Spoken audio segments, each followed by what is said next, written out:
Welcome to This Jungian Life. Three good friends and Jungian analysts, Lisa Marciano, Deborah Stewart, and Joseph Lee, invite you to join them for an intimate and honest conversation that brings a psychological perspective to important issues of the day. I'm Lisa Marciano, and I'm a Jungian analyst in Philadelphia. I'm Joseph Lee, and I'm a Jungian analyst in Virginia Beach, Virginia. I'm Deborah Stewart, a Jungian analyst on Cape Cod.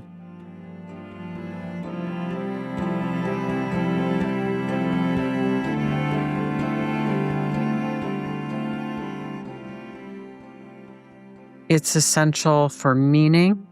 It's essential for connection with ourself. It's essential for a successful analysis. It's the thing that makes us uniquely human. I'm talking about imagination. And of course, it was very, very important to Jung. So what is imagination? Why does it matter? And what do we need to know about it to make our lives richer and more full of meaning and purpose? Well, why don't we, as Maria in The Sound of Music says, begin at the very beginning? A very good place to start with the anthropological aspect of this, of course, very briefly, and the great cognitive revolution that is alleged with some real evidence to have taken place about 70,000 years ago. So imagination, first of all, just to define it, involves creating a mental image, imagination, the word is in there, of something that's not present for your senses to detect, or even something that doesn't exist out there in reality. And paleoanthropologists believe that this ability to kind of mentally image something that's not actually there, to kind of manipulate things and to combine things, to take two things that you know about and that aren't related, and then combine them in your imagination so that you have a picture of something new. They suspect that this began about 70,000 years ago, and they call this the cognitive revolution.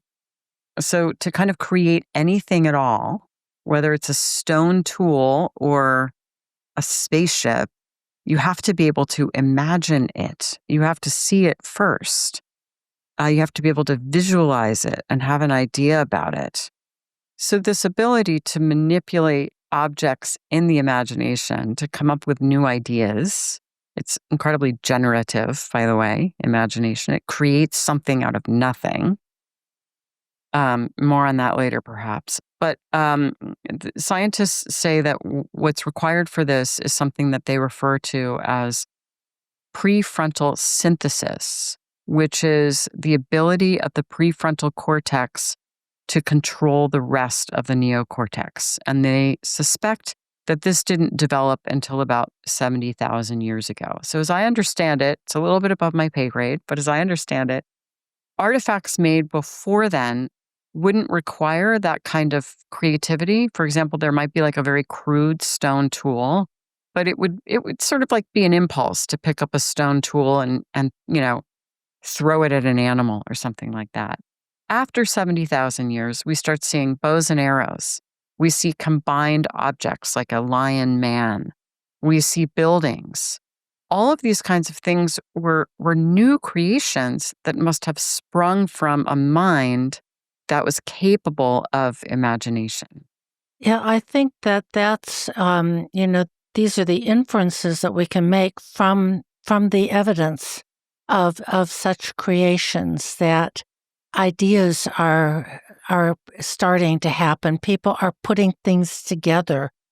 And that includes the formation of symbols, which means thrown together. Right? Yeah. So we throw things together, that here's an interesting plant. What if I took these seeds and planted them here or there? What if I created a sculpture of a man with a lion's head or a jackal's head? we're making meaning in a whole new way that has practical but also has psychological and emotional implications. Listeners, are you interested in Jung in a very deep and substantial way? If so, if this is a real calling inside of you, that there is a path to step into a more dynamic, rigorous, and interactive learning environment about Jungian thought. The three of us trained at the Philadelphia Association for Jungian Analysts in downtown Philadelphia. It was a great time for all three of us. We became lifelong friends, and with many of the other analysts in training, as well as people from all walks of life who find Jungian work important and enlivening. The organization is now accepting applicants for their next semester of Jungian studies. The Philadelphia Jung Seminar meets 8 times a year, 4 times in the fall and 4 times in the spring, for a weekend a month. And we're really excited to say that there is now an option to participate virtually if you are some distance away from Philadelphia. If you're nearby, you can come in person for 2 months out of a semester. The other 2 will be virtual. But if you're far-flung, you can still be part of it. So please check out cgjungphiladelphia.org to learn more about the Philadelphia Jung Seminar. So one of the examples that I was reading about as I prep for this episode is the revolution that occurred when we started cooking food, which allowed our brains to grow because you can kind of ingest more calories with less gut. If your food's been cooked, it's like it's sort of been partially pre-digested. But Well, so much for the paleo diet. right. Who came up with the idea of cooking food? How did that happen, right? Someone must have had an imagination. Presumably they had access to fire, and they thought, here's this piece of meat. What would happen if I put it on the fire? You know? Other things like that, it's like, do you ever think about like how they come up with the idea to make cheese, or soap? Who threw those things together? So they're not symbolic per se, but they're probably early precursors to in the real physical world of things that got thrown together that created something that was really useful. I'm also really appreciating the symbolic, things like cave art. And a lot of that seems to date back about as far as maybe 17,000 years ago. But there could have been many more objects and things that predated what we now know from the caves and, around the Mediterranean particularly. Not that those are the only ones. But why bother? Don't you guys have something better to do than go inside and go to all the trouble of creating these drawings? And there are drawings of human figures with the head of a bird. So we start to see how powerful imagination was and remains to a fulsome, soulful, enlivened psyche and life. Of that, whatever the mythological ground was for something like cave paintings, carvings, all these artifacts, it's important for being whole. We need a myth, we need symbol, we need metaphor, we need our imagination. If I can just stay in the realm of paleoanthropology for just one more minute, and then I'll leapfrog us forward to present.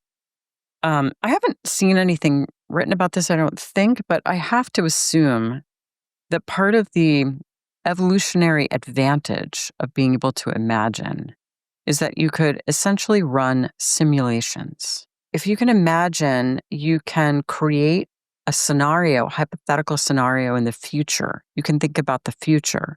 Yeah. Can you think about the future if you can't imagine? Aren't those two things very connected? I would tend right now to think anytime we're thinking about the future, we're in imagination.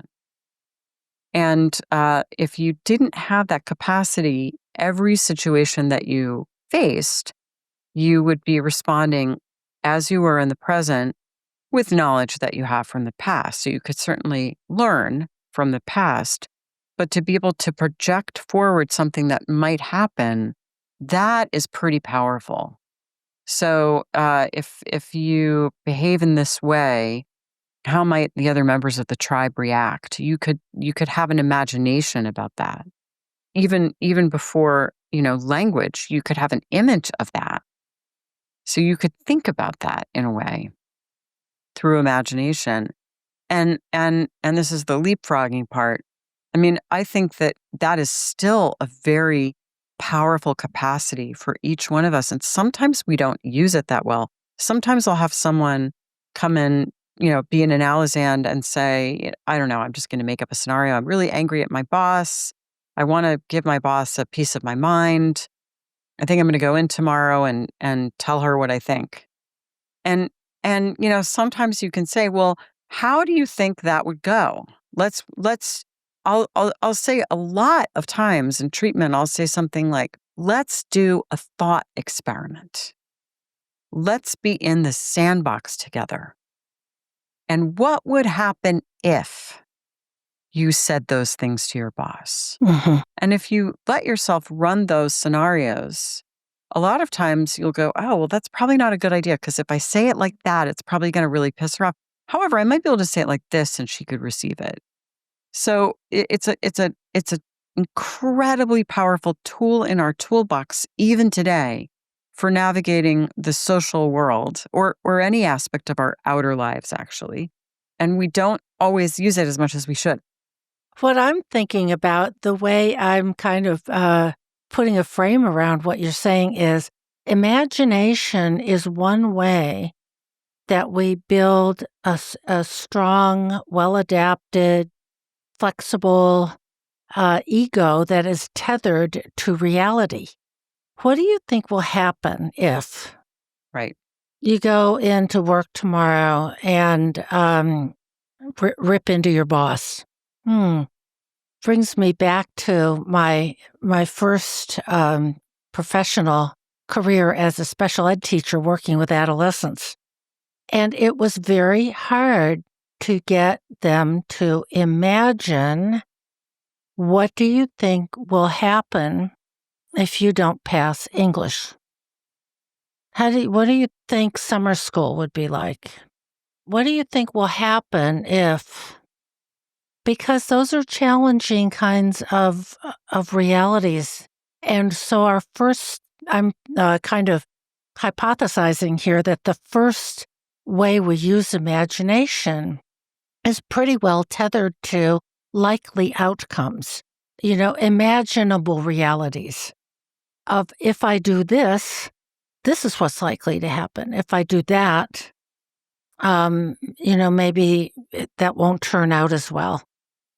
So that capacity, the human capacity to project into the future for outcomes, desired outcomes, and to forego immediate satisfactions for future satisfactions, is a hugely important developmental, practical process. Yeah, and it's like we have our own little laboratory in our imagination. Running simulations, I like that a lot. Yeah. But of course, that in some ways that's a fairly pedestrian use of imagination. And there's using our imagination, which is voluntary, where I say, I'm going to imagine something. And then there's involuntary use of imagination. So voluntary use could include running these simulations we were just talking about. It might include the very pleasant prospect of dreaming something up, whether it's a whole world, say you're J.R.R. Tolkien and you're going to imagine a world like Middle Earth, or dreaming up a fun vacation that you'd like to go on and imagine what you do in Barcelona. And then, of course, involuntary imagination can be sometimes quite unpleasant, imagining dark fears that present themselves to you and can become ruminative. Imagination can be both a blessing and a curse because it can take us to all kinds of wonderful places, but it can also take us to very dark places. And that can potentially be constructive in the sense that it might help us avoid a negative outcome. But if it's something that's outside our power, dark imaginings may just cause us a lot of unnecessary distress that's kind of impotent. I'm grabbing hold of this idea of involuntary imagination. Everybody has it. Everybody has experienced it. One place is in those hypnagogic states, our vocabulary word for the week, between wake and sleeping consciousness, where something happens and a fantasy just sort of unrolls, and we're somewhere in between wakefulness and sleep. Certainly dreaming. Everybody dreams, whether you recall them or not, and it just happens. And Jung called that, he talked about fantasy thinking and then directed thinking. And that we have access to the fantasy thinking that is not ego-directed through dreams, active imagination, hypnagogic reveries, and some of the other methods that have now become their own forms of therapy, psychodrama, sand play, family constellations, art therapy, so that we can drop down into the fantasy thinking and translate some of the involuntary imaginations and connect them with consciousness so that we form a bridge between the two. Right. I mean, I like where you're going with that, Deb. It's sort of like if we're having involuntary imaginations that are troubling, one way to deal with that might be to, as you say, build a bridge, get curious about it, engage it, get to know it, and see what's there. Perhaps there's something we've been avoiding that we need to think about. Perhaps it is a kind of a baseless fear, but it is drawing our attention to some inner dynamic that needs a little tending. I mean, there's all kinds of possibilities, but it's a little bit of a warning bell, isn't it?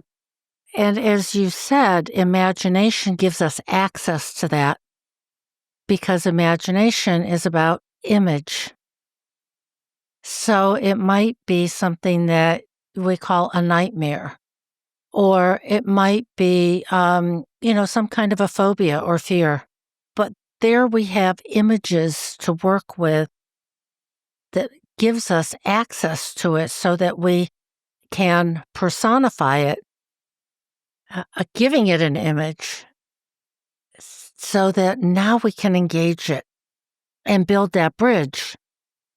Let's just talk about dreams for another minute, because I think that they are the example of imagination kind of par excellence. And dreams throw together the most improbable combinations of things that, when you wake from a dream, you think, there's no way in a million years my conscious mind would have thought that up. So some part of you is brilliant at throwing together ideas and images and layering meaning so that some fabulous whole emerges. It's just so, dreams are such a statement about the nature of the creative part of our psyche and how just innate it is to being human. And I want to just take a minute to mention our dream school, which I know we mention on the podcast a lot, but just as a reminder, we have a 12-month online self-paced program that teaches you how to work with your dreams. And it's a really lovely community and a chance to spend time with each of us, me, Deb, and Joseph, every month in live events and lots of great stuff. So I do hope you'll check that out at our website, thisjungianlife.com. But whether you do or not, we love dreams. So what I'm also wanting to attach to what you just said is that, yes, dreams are the primary example of involuntary imagination, or what Jung called fantasy thinking. For Jung and for people like von Franz, and Emma Jung had her own clients, and there were so many people in Zurich working psychoanalytically, and their patients worked with their dreams. That is the sine qua non, is working with your dreams. And they would go back. There was a hotel there, the Hotel Sauna. Hope I'm pronouncing it right. It means sun. where you and I stayed, Deb, right? Yeah. And they would spend mornings journaling their dreams, making paintings, drawings of their dreams. There was a man there who was a theater director. I think his name was Edward Jones or something like that. They called him Jonah. And he taught people how to do active imagination. He was in theater. So that's the importance, really, of dream school, or an analytic process and other means of making the bridge between the unconscious and consciousness. And that's how we create meaning. That's where more possibilities for how this relates to me, how it relates to my life, how it relates to my inner world.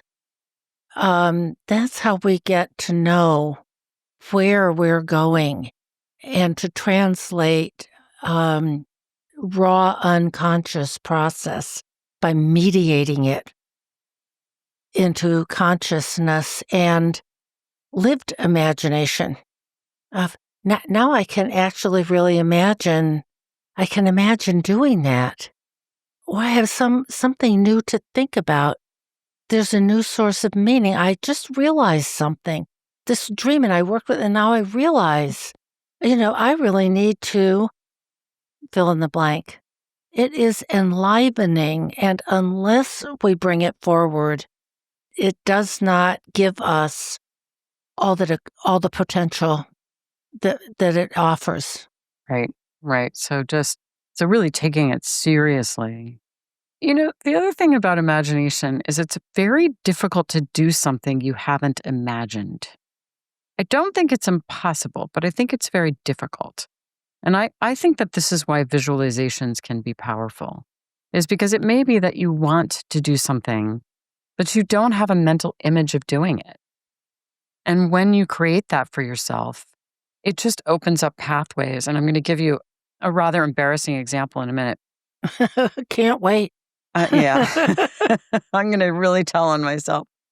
So I will say that people who work with elite athletes, they do a lot of imagining, right? So if you're the sports psychologist that works for the Phillies, I imagine, I don't know for sure, but I think you work with the pitcher on imagine striking the guy out, And I believe that's very well established practice with elite athletes, is that you rehearse it in your mind. That's your imagination. Okay, here's my embarrassing example.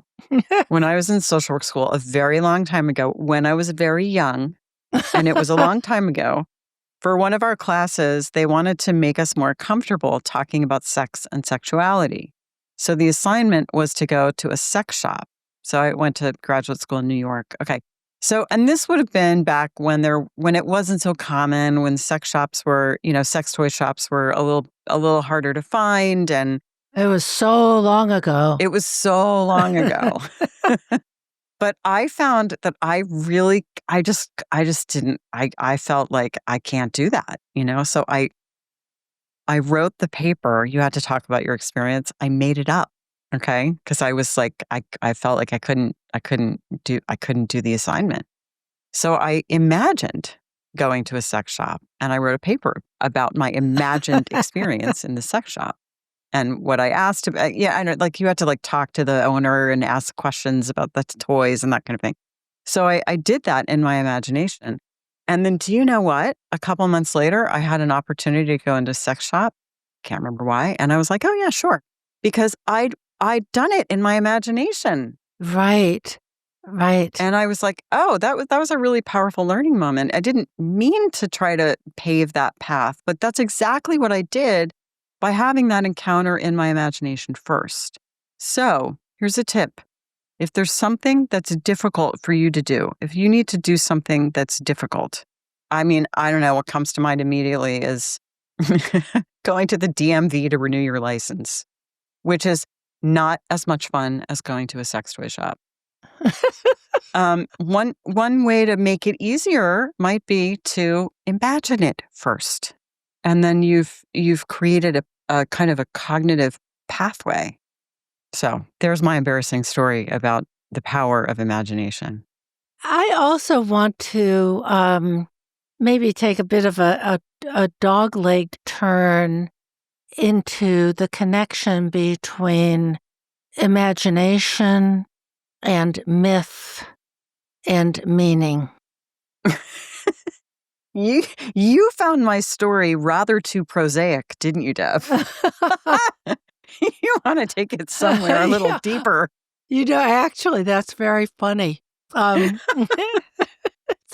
Yeah, seriously, I'm so appreciating these lived ways to apply imagination in life.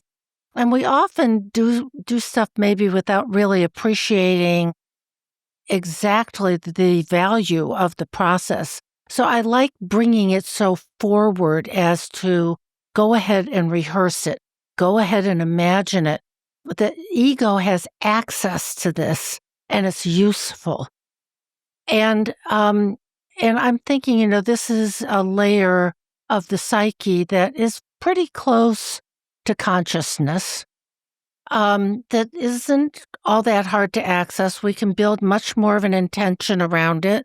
Work with dreams. Imagine your way into a difficult situation. And then there's the much deeper level of the mundus imaginalis, a term that I think a French philosopher coined, Henri Corbin, of that I like very much, of the realities that we can be in touch with, the liminal space between the worlds, something that our consciousness doesn't have such ready access to, but we all live in a mythological reality, multiple mythological realities. And that Jung said that mythlessness, it was the problem of modern man. And that myth is the source of sort of meaning and cosmological meaning, where we fit into the grand scheme of things. And that takes imagination.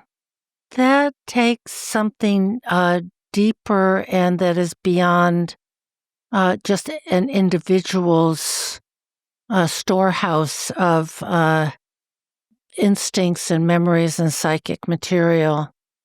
And it really matters. Of what do you imagine your life is about? What is your personal myth or a collective myth that we can't just think it up and we can't just run a simulation? We have to descend into something deeper within us to establish that kind of connection. And Jung was very clear that this is the healing function of the psyche. Well, let's talk just for another minute also about Corbin and the mundus imaginalis. So he was a scholar of Islam, and his interest in this came from these Islamic texts that describe this intermediate world between the empirical world of the senses and pure intellect. And this world, he coined the term mundus imaginalis because he didn't want to use the term imaginary, because in our language that implies not real. But the mundus imaginalis, according to Corbin, is as ontologically real as the phenomenal world that we live in. But it requires a different faculty of perception. And that perception is the imagination. That is what allows us to see this other world. So it is a different order of reality that we have access to in the imagination. And I'm thinking right now of the interview that we did with Becca Tarnas about Jung and Tolkien and the two Red Books, because I think we're in that realm that both Tolkien and Jung had access to this mundus imaginalis, out of which these images arose in these two different experiences that were very similar, actually. So, I think the implication is, again, there's something real about that world. I like what you said on picking up on imagination as, I'm going to call it, an organ of perception. Yes. We have our five senses, and then we have this other ability to perceive and conceive that comes from not consciousness, that's for sure. And I think anybody who's ever had a really great idea recognizes this. We say, oh, I had a great idea, but I didn't have this idea. It is there somehow through some other means of perception. And I think the way we encounter this world, most of all, Jung mapped it with active imagination and the Red Book. That's how you do it. And I want to offer one of my favorite quotes that I think gets at this a little bit, and it's actually from Harry Potter and the Deathly Hallows, so the 7th Harry Potter book. Harry meets Dumbledore somewhere in the beyond, because Dumbledore is deceased at this point, and Harry says, "Tell me one last thing," said Harry. "Is this real, or has this been happening inside my head?" Dumbledore beamed at him, and his voice sounded loud and strong in Harry's ears, even though the bright mist was descending again, obscuring his figure. "Of course it is happening inside your head, Harry. But why on earth should that mean that it is not real?" So what happens in our head, in our imagination, is real, very real. And yes, let's move over to active imagination and talk about what that is.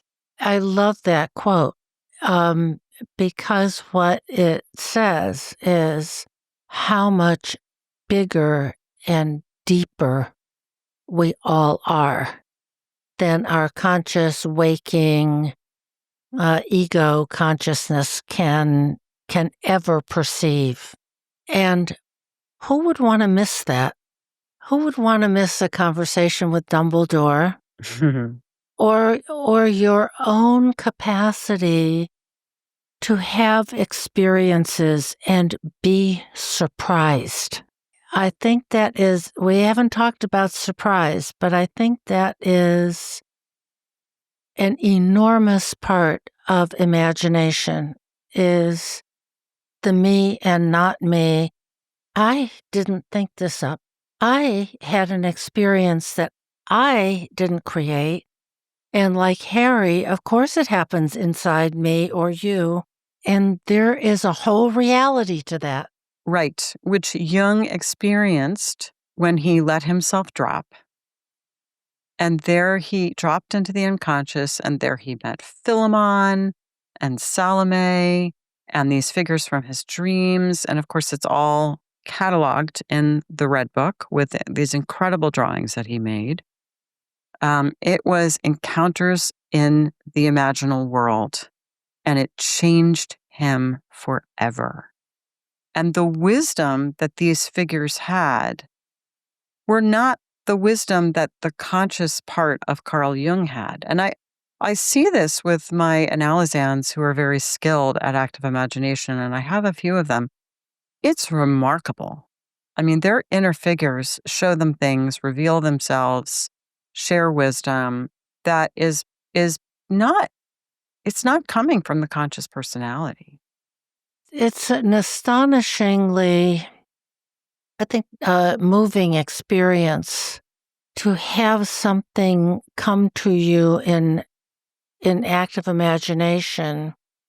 It is deeply surprising and I think reassuring, even if some of the images, and Jung had some very vivid, sort of difficult images to process. It wasn't all, sunshine and flowers blooming. And he said when he would have conversations with Philemon walking up and down in his garden, and really right on the edge of, really deeply disturbed in a very literal sense, and at the same time living his life, that Philemon told him things that he could not possibly have known through personal experience. It's not without its risks, and Jung also said those years gave him the material that he then worked with for the rest of his life as a psychologist and a healer and a writer and a teacher. And if you want to learn more about active imagination, we did an episode on it many years ago, but we'll make sure that it gets linked. And we also have a chapter on active imagination in our book, Dreamwise, Unlocking the Meaning of Your Dreams. And I think we do a pretty good job there of sort of laying out what this is and exactly how do you go about it. But yes, I mean, Jung said it was one of the most powerful techniques for psychological growth and development. And it's just accessing this thing that we all have right underneath the surface. I want to talk for a little bit about the link between imagination and creativity, because they're overlapping concepts. In some sense, imagination is the essence of creativity, as we talked about before. It's being able to throw two unconnected things together and create something new. That is kind of the essence of creativity, and that involves the imagination. And we talk about kids and how wonderful their imagination is, and we know somehow instinctively that that's the wellspring of creativity. So we want to nurture that and protect it in kids. And it is the nature of the unconscious, as I said before, that it's so generative. And the involuntary imagination that comes up where suddenly you just, maybe in a dream, but perhaps in waking life, you just think, what if we did this? What about that? Let's see if I can fit this problem together with this solution. Would that work?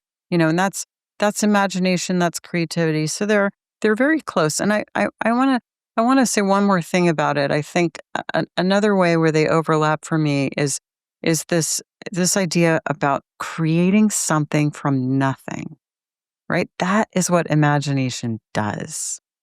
There's nothing. And then I'll go back to Harry Potter. So J.K. Rowling was a young woman. I think she was 24 or something like that. She's riding on a train.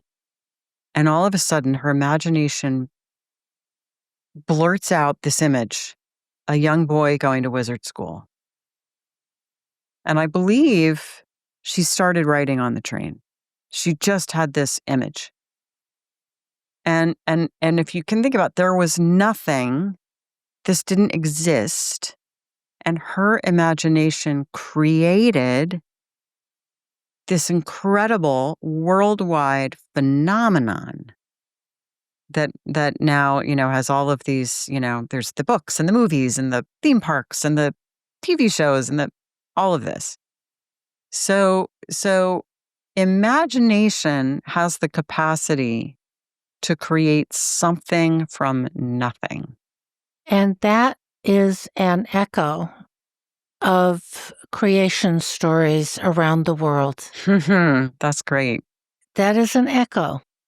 Sort of like when you look out at the universe and you can see way, way back in time, we create something out of nothing in a way where we have to make up a story about it.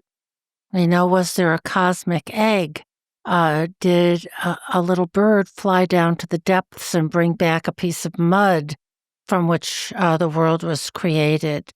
Is the story in Genesis, the ex nihilo creation myth, but that it's a mystery. It is a mystery of how creation happens. But even if you're not J.K. Rowling, as most of us are not, you're not a poet, you're not, any of these great examples that we can point to in the external world. Each of us has a creative, generative spirit that is connected with those depths. And what it gives us is a sense of freedom, of expression, and a kind of access to those other parts of ourselves that are enlivening and inspiriting and help us really be grounded and in kind of a narrative of our own lives. If you've had some experiences with dream work and your own dreams, and the surprise that something has risen up out of where to meet you in the morning, if you've had an experience of active imagination, a special reverie, you know that you belong to something bigger, deeper, and mysterious. And Jung says that is the real liberation, because then you're not so bound by family expectations or cultural constraints or the right way to do things. You live in a bigger, deeper internal world. And that stuff doesn't matter so much anymore. There's another place to which you are tethered, you have access, and you belong. And that lets you live the creative life of just your own nature, freedom, imagination, and sense of being. And, people can't take your imagination from you. I suppose that, a degenerative illness or dementia could take your imagination from you. But it's really your sovereign possession that you can use however you want. And I'm thinking about a film that shows the power of the imagination, which is an older film now. I think it came out in the 90s. Life is Beautiful starred Roberto Benigni, and it was set in a concentration camp. So this man gets sent to a concentration camp with his son, his young son, and he tells stories to his son and kind of creates an imaginary experience for his son that protects him from the awfulness of the reality in the camp. So, imagination can do that for us too. It can create, as you were saying, Deb, like its own world that we can choose to inhabit, even if the real phenomenal world out there is grim and terrible. Yeah, it is our highest faculty. It is the essence of the healing function.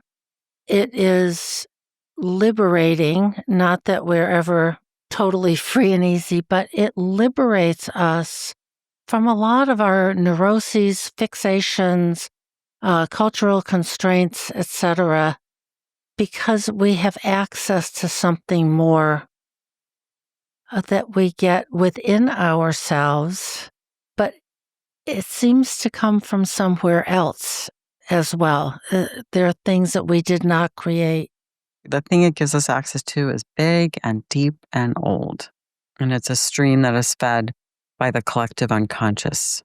And that is why archetypal images will occur to us in our imagination, unbidden. Yeah, I remember, I had certainly had dreams as most people have, but when I was just starting to learn about Jung and was in the Philadelphia seminar, my real alma mater, I would say, we had an assignment to read about active imagination. And the author, the name of the book was something like Active Imagination by Jean Chodorow. We can put that in the show notes. And she quoted a letter from Jung to a Mr. O, who had evidently written to Jung saying, how do you do this thing? And Jung wrote back and said, begin by just imagining an image from your dream, such as that yellow mass in your dream last week. Just hold it in your mind and wait until it moves by itself. At which point I shut the book and said, oh, come on, you got to be kidding. And it just happened that I was alone. Nobody was around. I was on vacation. I went outside, and nobody was ever more surprised than I that an image did indeed move by itself in ways I could never have expected. These are experiences lived small, not earth-shaking in any external world sense experiences that change your life. Then everything is different. We know how much more we are, and it is deeply humbling, surprising, revelatory, and very reassuring. We just belong to something greater. And imagination is the ticket. Yes, imagination is the ticket. So if you're listening to this podcast, go do something. Read about an active imagination. Start journaling your dreams. Pay attention to what happens when you're falling asleep or before you're wide awake in the morning. Just start really noticing. Don't miss it.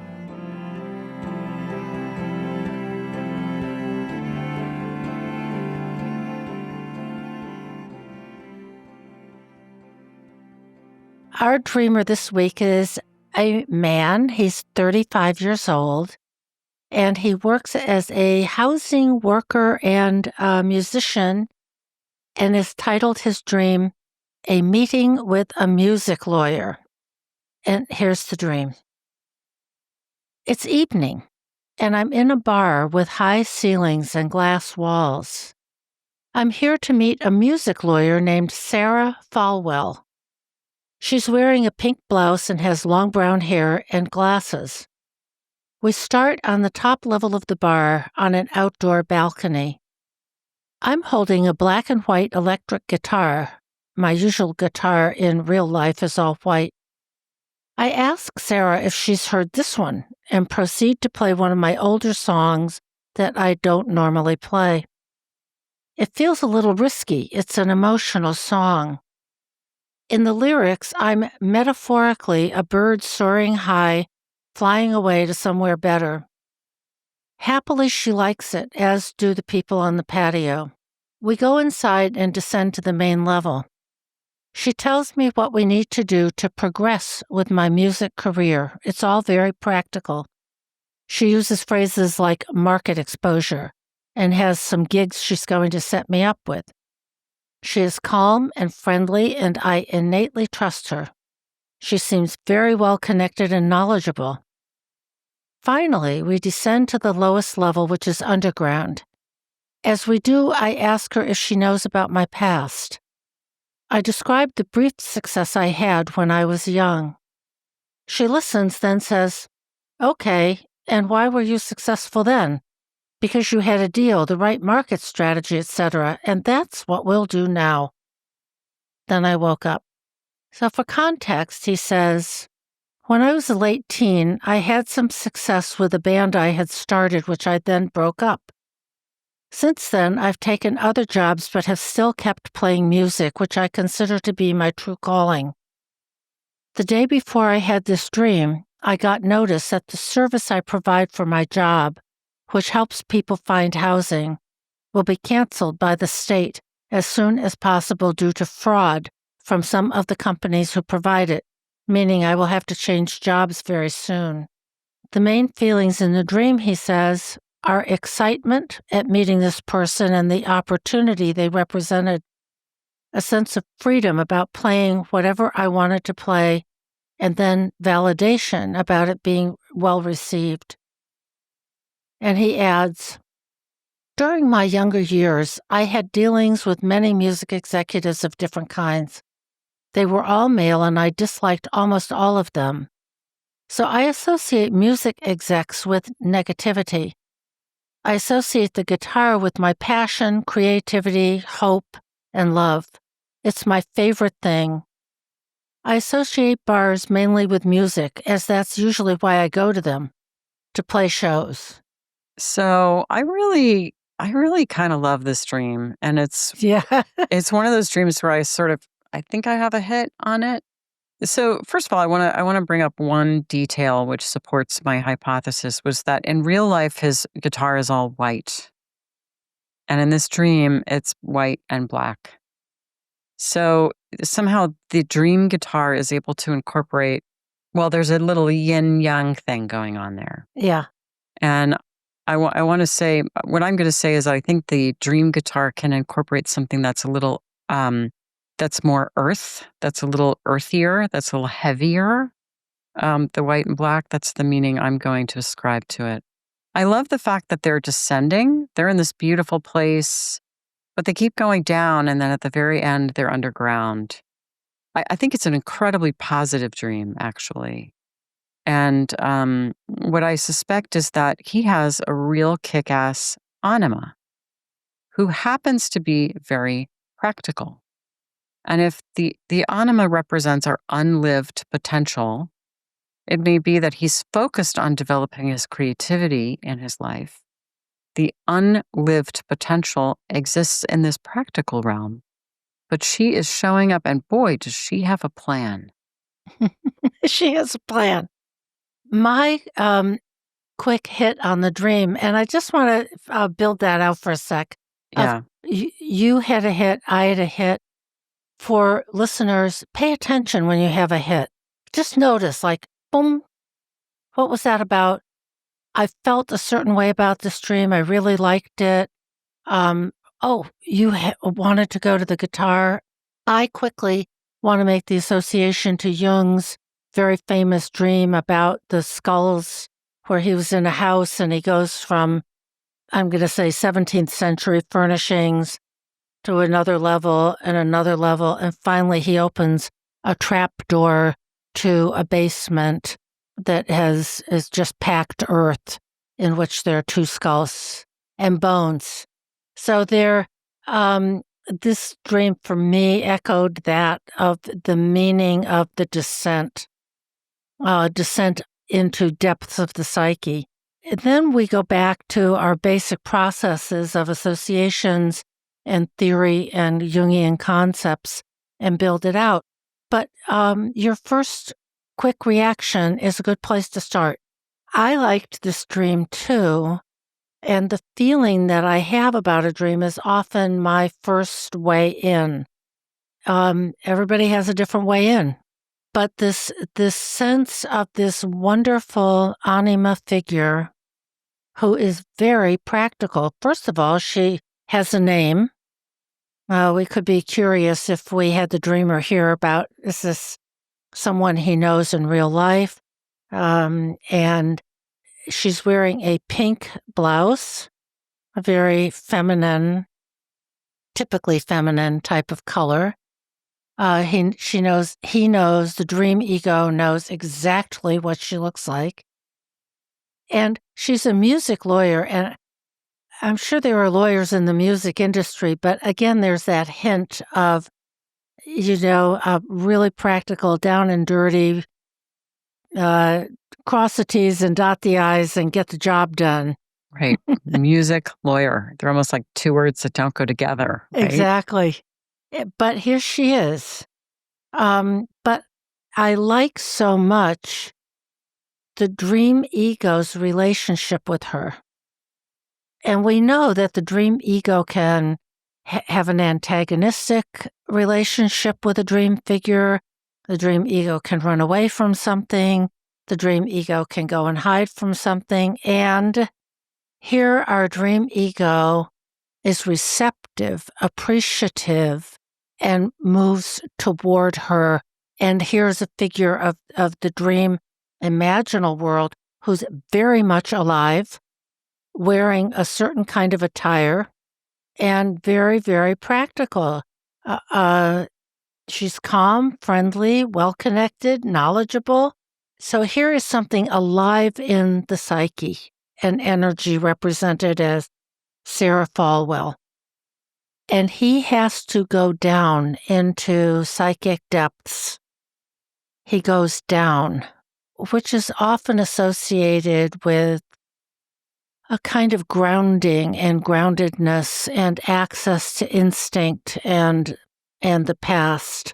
Yeah, I think it's like to be a successful musician, you would need that incredible creativity and that soulfulness and that ability to soar like a bird. But you would also need to have the groundedness. And that's why I was thinking of the kind of the white and the black as, the black might be kind of this earthier stuff. It's like, well, we've got to have a market strategy, and you do. And I agree, Deb. I think the relationship, that he trusts her, that it feels, yeah, like we're going to do this, because a lot of times I think creative people struggle with those other aspects of things.